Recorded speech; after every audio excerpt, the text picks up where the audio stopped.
As usual, you don't need a lot of skill in floor 12. What you need is the right builds. Floor 12 is a DPS check. So essentially there is no strat here.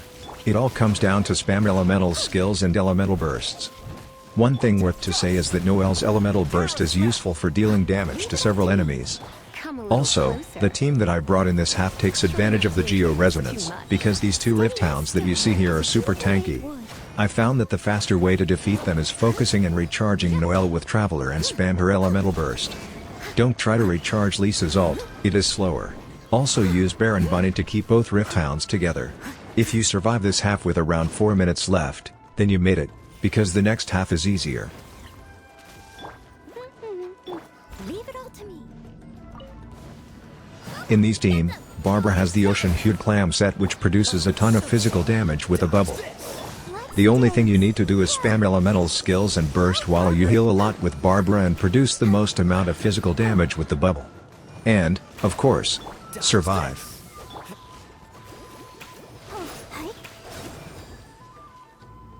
This half is not difficult and it takes around 2 minutes. The Geo Vishaps have Geo Resistance. That's why Geo Resonance becomes useful in this chamber, because it reduces that resistance.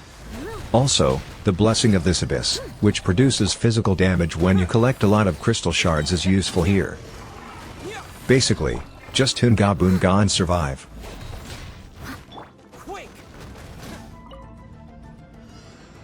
In my opinion, the most difficult Maguu Kenkis is Galloping Frost, then Lone Gale and finally Mask of Terror.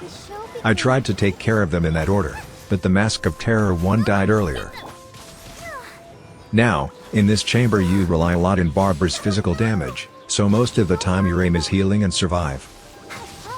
If you kill the Galloping Frost Kenki, then you made it through this chamber. He is really the most difficult one. Use the elemental burst of the other characters when you can. And don't be afraid of losing DPS time while you run away from the Kenkis and try to heal, there is plenty of time. This final chamber took a while. The difficult part is this half, because you need a lot of time remaining. With a little bit more of 4 minutes and 30 seconds, you will be good. Again, the fastest way to do this chamber is focusing and recharging Noelle's and Traveler's elemental burst, and use their elemental skills whenever they are available. Focusing and recharging Lisa's ult could be faster, but most of my attempts had less time remaining doing that. Here, you focus in this Sentinel first. Killing both of them should take around 2 minutes. The hard part are these Rift Hounds. Again, I use Baron Bunny to keep them together. Amber has equipped Noblesse, so using her elemental burst provide more attack to the rest of the team. And occasionally I focus in dodging their attacks, because stacking a lot of corrosion make things slower when I try to heal it. But you should take risks if you want the most amount of time remaining.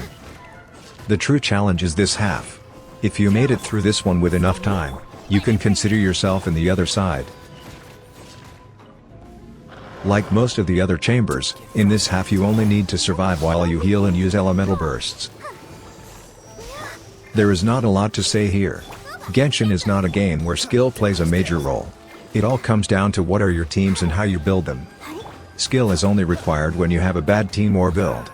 So, if you are struggling in clearing this floor 9 stars, maybe you should take a look into that. Find a good team composition and build the characters accordingly.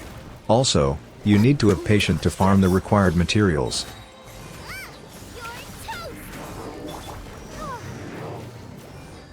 And there you have it, beating floor 12 with the starter team.